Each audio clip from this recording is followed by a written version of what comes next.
1 जुलाई 2017 देश में जीएसटी को लागू हुए 8 साल पूरे हो गए हैं। 30 जून 2017 को देर रात 12 बजे देश में जीएसटी लागू किया गया था। इस दौरान जीएसटी के आंकड़ों ने नया रिकॉर्ड बनाया है। वित्त वर्ष 2024-25 में gross GST collection 22.08 lakh crore रुपए तक पहुंच गया है। जीएसटी कलेक्शन में पिछले 5 साल में 2 गुना बढ़ोतरी दर्ज की गई है। ज़्यादा जानकारी के लिए हमारे साथ जुड़े हैं लक्ष्मण रॉय। लक्ष्मण जी, बताइए, जीएसटी कलेक्शन 22.8 लाख करोड़ के लेवल पर पहुंच गया है, लेकिन ये जब सफ़र शुरू हुआ था तो 2 लाख करोड़ का वादा था 5 साल के भीतर, वो भी यानी 24 लाख करोड़ का टारगेट था 5 साल के भीतर। बीच में कोविड आया, लेकिन अब 22 लाख करोड़ को तो पास कर गए हैं। तो ये सफ़र कितना बड़ा रहा और इसको किस तरीके से देखा जाए इस अचीवमेंट को? देखिए, दरअसल जीएसटी के जो 8 साल पूरे हुए हैं उसके अचीवमेंट को देखना हो तो जीएसटी लागू होने से पहले के हालात को देखिए, और जीएसटी लागू होने से पहले जिस तरह की जीएसटी को लेकर आशंका जताई जा रही थी, जीएसटी लागू होने के बाद 2-3 साल तक जो टर्बुलेंस था, उसके बाद अब जो स्थिति निकल कर सामने आ रही है वो मुझे लगता है कि जीएसटी के शानदार सफ़र को यहाँ पे परिलक्षित करता है। और जैसा कि आपने कहा कि कारोबारी साल 2025 में 22.08 लाख करोड़ जीएसटी कलेक्शन हो गया, जो पिछले 5 साल में दोगुने की बढ़ोतरी यहां पे दिखा रही है। 2021 में जीएसटी कलेक्शन 11.37 लाख करोड़ था, और सिर्फ जीएसटी का कलेक्शन ही नहीं बढ़ा, जीएसटी के जो रजिस्टर्ड जो टैक्स पेयर्स हैं उनकी भी संख्या काफी ज्यादा बढ़ी है। 2017 में जब इसे लागू किया गया तो सिर्फ इनकी संख्या 65 लाख थी, जो अब बढ़ करके 1.51 करोड़ से भी 1.51 करोड़ से भी ज्यादा हो चुकी है। और सिर्फ ये जीएसटी के कलेक्शन का बढ़ना, जीएसटी रजिस्ट्रेशन का संख्या बढ़ना ही नहीं, बल्कि इस दौरान अलग अलग चीज़ों में, जैसे कि आप कहें तो जो लॉजिस्टिक चीज़ें हैं वहाँ पे 33% आसान हुआ, अलग अलग रिपोर्ट में सामने निकल कर सामने आई है। इस तरीके से जो ट्रांसपोर्ट टाइम है वो काफ़ी ज़्यादा कम हुआ है, 33% कम हुआ है, ये अलग अलग रिपोर्ट में सामने आई है। लोगों के जो खाने पीने के सामान पे जो खर्च होते थे उस पर कमी आई है जीएसटी लागू होने से, क्योंकि अलग अलग चीज़ों की वजह से दरें काफ़ी ज़्यादा हुआ करती थी। अब धीरे धीरे यहाँ पे दरें कम की गई हैं, और इतना ही नहीं, कई सारी सहूलतें की गई। पिछले 8 साल में हमने कई सारे बदलाव देखा, चाहे ई इनवॉइसिंग के मोर्चे पर बदलाव दिखा गया, थ्रेशोल्ड लिमिट समय समय पर बढ़ाया गया ताकि छोटे कारोबारियों को दिक्कत ना हो। हालांकि अभी भी कुछ चुनौतियां जरूर बची हुई हैं, लेकिन 8 साल के आज के दौर में देखते हैं तो जब शुरू हुआ तो उससे तो बहुत ही बेहतर स्थिति में है। जी, तो अब सवाल यह है कि बात भी चल रही है 4 से घटाकर 3 स्लैब किया जाए, और भी कई चैलेंजेस है, पिलफरेज भी बहुत है। तो क्या क्या चैलेंजेस हैं यहाँ से आगे जीएसटी के लिए?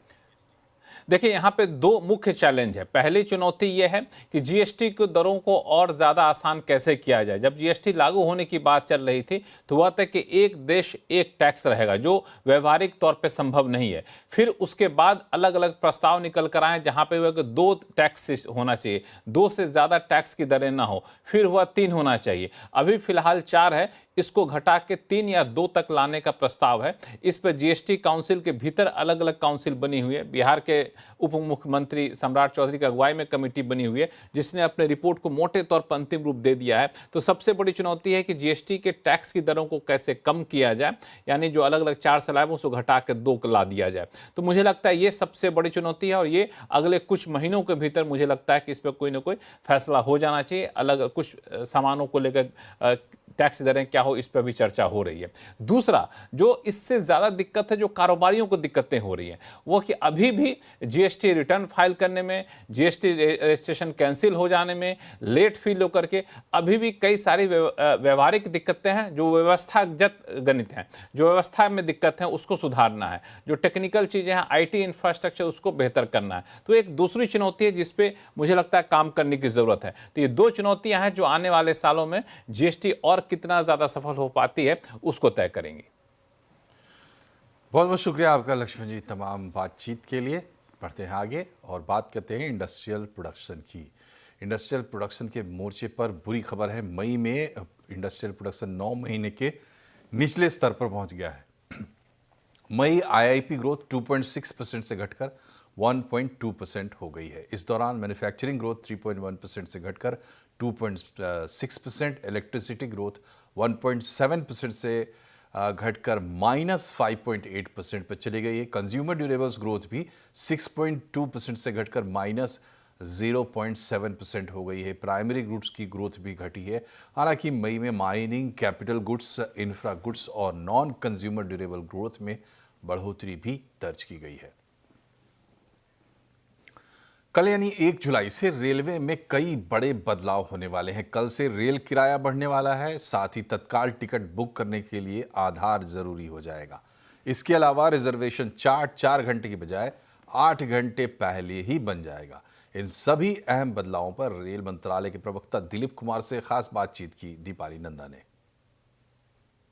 जबकि 501 किलोमीटर से 1500 किलोमीटर तक में 5 रुपए की मामूली वृद्धि की गई है। यह वृद्धि 0.5 पैसे यानी कि आधे पैसे प्रति किलोमीटर की दर से की गई है। 1501 से 2500 किलोमीटर की जो यात्रा होगी उस पे 10 रुपया का किराया बढ़ाया गया है और 2501 से 3000 किलोमीटर की यात्रा पर 15 रुपए का बढ़ाया गया है। जो मेल एक्सप्रेस गाड़ियां हैं उसमें नॉन एसी क्लास में 1 पैसा प्रति किलोमीटर की दर से जो है वह किराया बढ़ाया गया है, जबकि वातानुकूलित श्रेणी में यानी कि एसी क्लास में 2 पैसा प्रति किलोमीटर की दर से किराए में बढ़ोतरी का फैसला लिया गया है। यह जो बढ़ोतरी है वो सभी मेल एक्सप्रेस ट्रेनों में लागू होगा। 1 जुलाई से हम लोगों ने पहले भी घोषणा कर रखी थी कि 1 जुलाई से जितने भी जो आईआरसीटीसी के अकाउंट हैं वह जब आधार से वेरीफाइड हो जाएंगे तभी उनको तत्काल टिकट जारी किए जाएंगे। इसके अलावा तत्काल में हम लोगों ने एक और बदलाव लाया है कि टिकट विंडो या जो तत्काल का जब विंडो चालू होता है उसके प्रथम 30 मिनट्स तक जो है हम लोग किसी एजेंट को टिकट नहीं देंगे, सिर्फ इंडिविजुअल यूजर्स जो हैं उनको टिकट दिया जाएगा और जो हमारा पीआरएस सिस्टम है वहां पर टिकट जारी किया जाएगा। तो इस तरह से जो एसी क्लास का तत्काल जब चालू होता है 10 बजे तो 10 बजे से 10:30 तक अब जो है किसी भी एजेंट को टिकट नहीं दिया जाएगा और जो नॉन एसी क्लास है जिसका कि तत्काल हम लोगों ने 11 बजे से चालू किया है तो 11 से 11:30 तक जो टिकट है वह किसी एजेंट को नहीं दिया जाएगा। एक और बदलाव जो हम लोग ला रहे हैं जिसके संबंध में सभी को निर्देश जारी किया गया है वह है आरक्षण चार्टिंग की टाइमिंग में।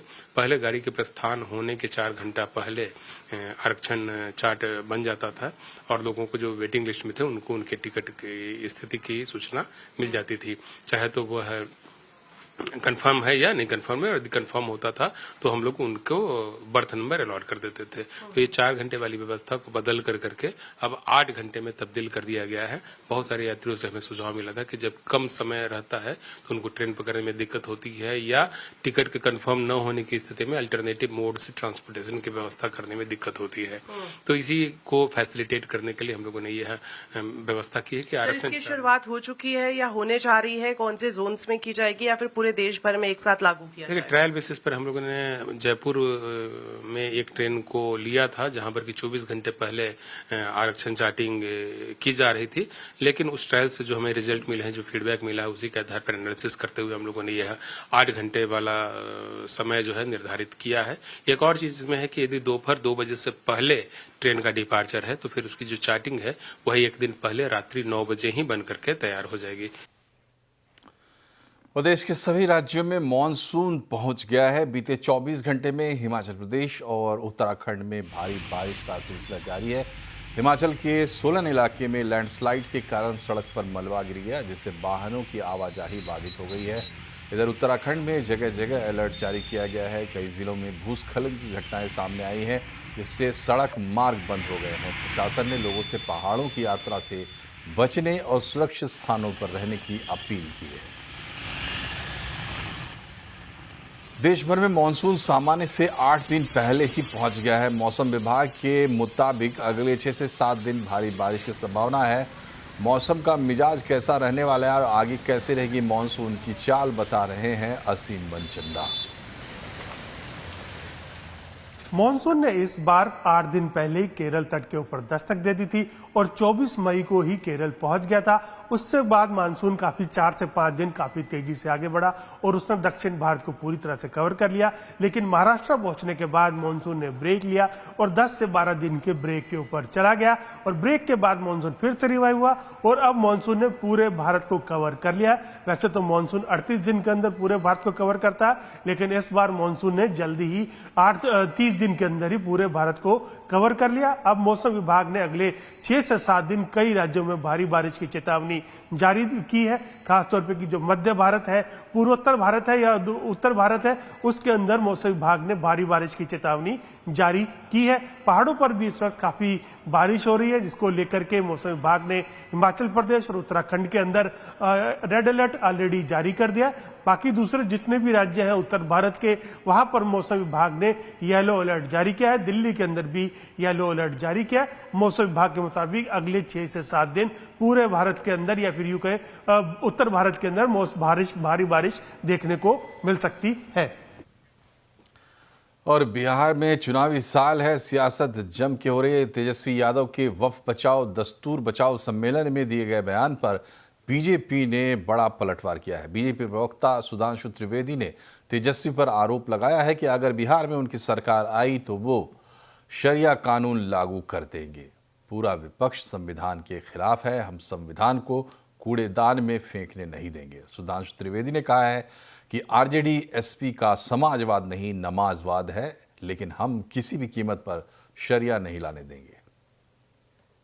हम चाहते हैं हर गरीब और मजलूम को उसका हिस्सा मिलना चाहिए, मगर ये किसके साथ खड़े हैं? जो ट्रिपल तलाक के साथ खड़ा है, जो हलाला के साथ खड़ा है, जो मेहरम के साथ खड़ा है, जो हज सब्सिडी के साथ खड़ा है, जो सरतन से जुदा के साथ खड़ा है, जो आतंकियों को अपना भाई बहन बेटा हाफिज बनाने के साथ खड़ा है। इसलिए हम साफ कह सकते हैं कि हम समाजवाद के पक्ष में भाजपा और जदयू खड़ा है, और आज के ये राजद और समाजवादी पार्टी जैसे दल नमाजवाद के पक्ष में जाकर खड़े हो गए और नमाज जैसे मुकद्दस अकीदे का भी मजाक उड़ा रहे हैं, उसका भी केवल सियासत के लिए प्रयोग कर रहे हैं। कल पटना के गांधी मैदान में वक्फ बचाओ दस्तूर बचाओ सम्मेलन का आयोजन किया गया। इसमें तेजस्वी यादव ने बीजेपी पर मुस्लिम समुदाय के अधिकार छीनने की साजिश का आरोप लगाया था और वक्फ संशोधन बिल को संविधान के खिलाफ और धार्मिक ध्रुवीकरण की साजिश बताया था। इस दौरान उन्होंने कहा था कि वो वक्फ कानून को कूड़ेदान में फेंक देंगे। ये एनडीए भाजपा की सरकार जाने वाली है। गरीब आवाम की सरकार बनेगी। इस बिल को, इस कानून को बिहार राज्य जो है कूड़े के दान में फेंकने का काम करेगा।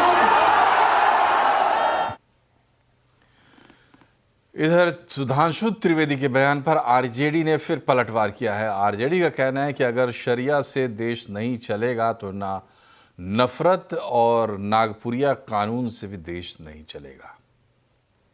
देखिए, वक्फ बिल कानून के खिलाफ कल गांधी मैदान में सभी लोगों ने आवाज़ बुलंद की तो बीजेपी बेचैन हो गई। ये बिहार है, ये बीजेपी ना भूले। शरिया कानून से देश नहीं चलेगा तो नफरतवादी कानून और नागपुरिया कानून से भी देश नहीं चलेगा। ये देश चलेगा अपने नियम कानून संविधान से। तो बिहार में सियासत में शिक्षा स्वास्थ्य रोजगार को छोड़कर वोटर लिस्ट सुधार और वक्फ संशोधन पर तकरार मची हुई है। इसी पर आज का आवाज अड्डा वोटर लिस्ट सुधार या साजिश शाम 7:57 पर। और अब बात बाजार की। मार्केट की 4 दिन की तेजी पर आज ब्रेक लगा। हफ्ते के पहले दिन बाजार में दबाव देखने को मिला। सेंसेक्स 452 पॉइंट गिरा, निफ्टी 121 पॉइंट फिसल कर बंद हुआ। हालांकि मिड कैप स्मॉल कैप शेयरों में खरीदारी रही। मिड कैप की बात करें तो मिड कैप इंडेक्स लगातार 7वें दिन बढ़त पर बंद हुआ है। पीएसयू बैंक शेयरों में अच्छी खरीदारी रही। फार्मा आईटी इंडेक्स भी बढ़त पर बंद हुए हैं। इसके अलावा रियल्टी ऑटो मेटल शेयरों में दबाव देखने को मिला। कल जून ऑटो बिक्री के आंकड़े आएंगे। ऑटो कंपनियों से किस तरह के सेल्स नंबर्स की उम्मीद है, बता रहे हैं हमारी सहयोगी दीपाली राणा। ऑटो सेल्स जून महीने में थोड़ी सी लैगार्ड ही रहेंगी। कुछ सेलेक्ट कंपनीज हैं जो कि बेटर परफॉर्म करती हुए दिखाई देंगी। डिमांड को लेकर कंसर्न्स बने हुए हैं और इम्पोर्टेंट ये है कि गोइंग फॉरवर्ड यानी इस कैलेंडर ईयर के अगर रिमेनिंग 6 मंथ्स की बात करें तो एक्सपेक्टेशंस ये हैं कि बहुत ही सेलेक्ट पॉकेट में रिकवरी एक्सपेक्टेड है, जैसे कि ट्रैक्टर्स हुए या फिर 2 व्हीलर्स हुए। पीवी सेल्स के लिए आगे के टाइम भी चैलेंजिंग रहने वाला है। Demand subdued across all segments, recovery expected है सेकेंड हाफ में आने की। दूसरी बात, पीवी इन्वेंट्री लेवल्स लगातार बढ़ते हुए दिखाई दे रहे हैं। कोई बड़े लॉन्चेस भी हमने पैसेंजर व्हीकल सेगमेंट्स में अब तक आते हुए नहीं देखे। आगे के लिए लॉन्चेस पाइपलाइन में हैं। 2 व्हीलर्स के लिए स्पेशली इंटरेस्टिंग टाइम्स आगे हो सकता है। स्पेशली अच्छे मॉनसून की वजह से एक्सपेक्टेशंस हैं कि वहाँ से डिमांड बढ़ेगी, वेडिंग सीजन का बेनिफिट मिलेगा, फेस्टिव सीजन का फायदा 2 व्हीलर सेल्स को आगे आते हुए दिखाई देगा और साथ ही अच्छे मॉनसून की वजह से एक रिकवरी ट्रैक्टर सेल्स में भी आगे जाते हुए एक्सपेक्टेड है। पीवी सेल्स शायद चैलेंजिंग रहे आगे के लिए भी। अगर जून नंबर्स की स्पेसिफिकली बात करें तो मारुति की जो टोटल सेल्स हैं वाई बेसिस पे 8% घटकर आ सकती हैं। Exports flat towards positive side पर रहेंगे जून मंथ में। इंपॉर्टेंट यह है कि अगर आप तमाम फिगर्स देखेंगे तो एक्सपोर्ट्स फिर भी थोड़ा सपोर्ट कर रहे हैं ओवरऑल सेल्स को। डोमेस्टिक सेल्स फिर भी उतनी इंकरेजिंग नहीं है। मारुति से आगे बढ़ते हुए अगर देखें टाटा मोटर्स तो यहाँ पर हर सेगमेंट में थोड़ी डीग्रोथ ही देखने को मिलेगी, फिर चाहे वो कमर्शियल व्हीकल सेगमेंट हो या passenger vehicle segment. Total sales में 7% के आसपास का ड्रॉप एक्सपेक्टेड है वाई बेसिस पे। हिंडाई की बात करें तो यहाँ भी 11% के आसपास की डीग्रोथ रह सकती है जून महीने में वाई बेसिस पे। एक्सपोर्ट्स यहाँ भी फ्लैट रहने की पॉसिबिलिटी है। जो यूनिट्स रहेंगे वो 57,800 यूनिट्स रहेंगे हिंडाई की तरफ से जून महीने में। M&M के नंबर्स देखेंगे तो M&M के नंबर्स फिर भी कंपैरेटिवली बाकी कंपनियों के मुकाबले थोड़े से बेहतर दिखाई दे रहे हैं। जो टोटल ऑटो सेल्स है वहाँ पर 12.5% की ग्रोथ आ सकती है और अगर ट्रैक्टर सेल्स देखेंगे तो यहाँ भी 6% के आसपास की ग्रोथ एक्सपेक्टेड है। हीरो मोटो की टोटल सेल्स देखेंगे तो यहाँ भी 11% के आसपास की ग्रोथ आ सकती है जून मंथ में। 5,60,000 यूनिट्स कंपनी बेच सकती है जून महीने में versus 5.03 lakh units. Bajaj auto की सेल्स फ्लैट रह सकती है, लेकिन बजाज ऑटो के एक्सपोर्ट्स काफ़ी अच्छे एक्सपेक्टेड हैं जो कि सपोर्ट कर रहे हैं टोटल सेल्स को। सिमिलरली अगर आप टीवीएस मोटर्स की देखेंगे तो पूरे 4 व्हीलर पैक में जैसे M&M बेटर परफॉर्म करते हुए दिखाई देगा, ऐसे पूरे ही 2 व्हीलर पैक में टीवीएस के नंबर्स अच्छे एक्सपेक्टेड हैं। डोमेस्टिक सेल्स में 24% की ग्रोथ, एक्सपोर्ट्स में 46% की ग्रोथ रहेगी, तो टीवीएस के नंबर्स अच्छे एक्सपेक्टेड हैं। सिमिलरली आगे अगर बढ़ें कमर्शियल व्हीकल सेगमेंट में स्पेशली तो अशोक लीलैंड की सेल्स फ्लैट रह सकती हैं, 1.7% के आसपास की ग्रोथ आने की पॉसिबिलिटी है। आयशर मोटर्स में रॉयल एनफील्ड की सेल्स 17.5% ग्रो हो सकती है, वहीं वोल्वो आयशर कमर्शियल व्हीकल की सेल्स में 4.4% के आसपास की ग्रोथ आने की पॉसिबिलिटी है। तो कमर्शियल व्हीकल्स की सेल्स मोर और लेस फ्लैट या फिर पॉजिटिव साइड पर रहेगी, लेकिन पैसेंजर व्हीकल सेगमेंट एक कंसर्निंग सेगमेंट है फिलहाल, जहां पर डिमांड सबड्यूड है। और यहाँ पर एक छोटा सा ब्रेक, लिंक खबरें अभी और भी हैं, बने रहिए हमारे साथ, तुरंत हाजिर होते हैं।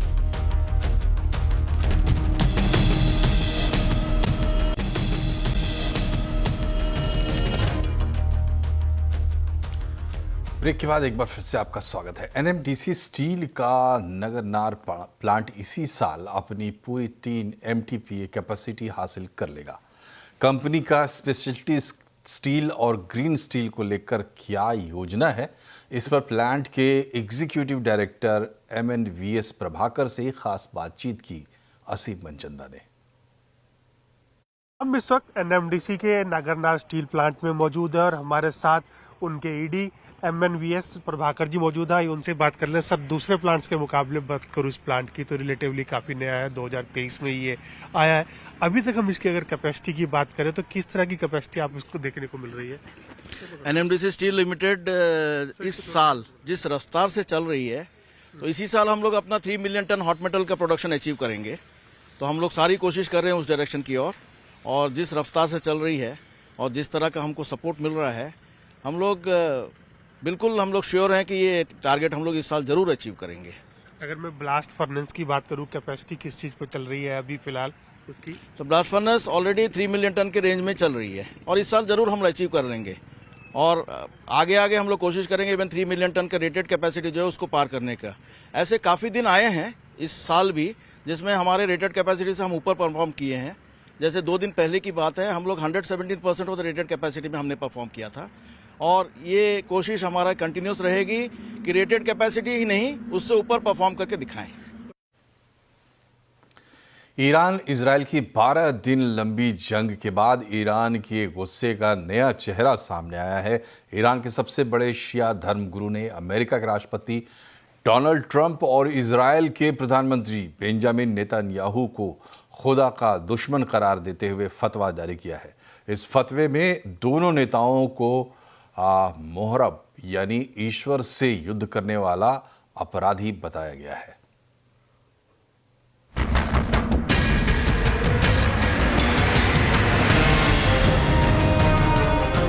ईरान के शीर्ष शिया धर्मगुरु ग्रैंड अयातुल्ला नासर मकरम शिराजी के फतवे ने दुनिया की राजनीति में हलचल मचा दी है। शिराजी ने अपने फरमान में अमेरिका के राष्ट्रपति डोनाल्ड ट्रंप और इजराइल के पीएम बेंजामिन नेतन्याहू को मोहरेब घोषित किया है। मोहरेब एक फारसी शब्द है और इस्लामिक कानून से जुड़े शब्द का मतलब है वो व्यक्ति जो ईश्वर और धर्म के खिलाफ युद्ध छेड़ता है। ईरानी कानून के मुताबिक मोहरेब को मौत की सजा, सूली पर चढ़ाना, अंगों का काटा जाना या निर्वासन जैसी कठोर सजा दी जा सकती है। फतवे में यह भी कहा गया है जो कोई भी मुसलमान इन दुश्मनों का समर्थन करता है वो हराम कार्य कर रहा है। शिराजी ने फतवे के जरिए दुनिया भर के मुसलमानों को इन खुदा के दुश्मनों को पहचानने और इनके खिलाफ आवाज उठाने को कहा है। ये बयान उस समय आया है जब ईरान और इजराइल के बीच 12 दिन तक चले युद्ध में कई लोगों की जानें गई और ईरान की परमाणु और सैन्य संरचनाओं को जबरदस्त नुकसान हुआ।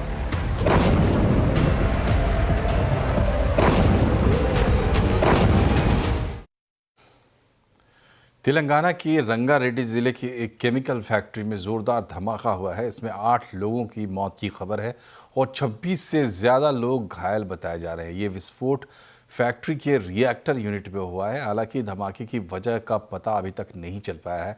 फैक्ट्री से बाहर निकलते लोग बुरी तरह झुलसे हुए देखे गए। हादसे के वक्त फैक्ट्री में 100 से ज़्यादा लोग मौजूद थे। रेस्क्यू ऑपरेशन फिलहाल जारी है। प्रधानमंत्री नरेंद्र मोदी ने भी हादसे पर दुख जताया है और मृतकों को 2 लाख जबकि घायलों को 50,000 रुपये मुआवजे का ऐलान किया है।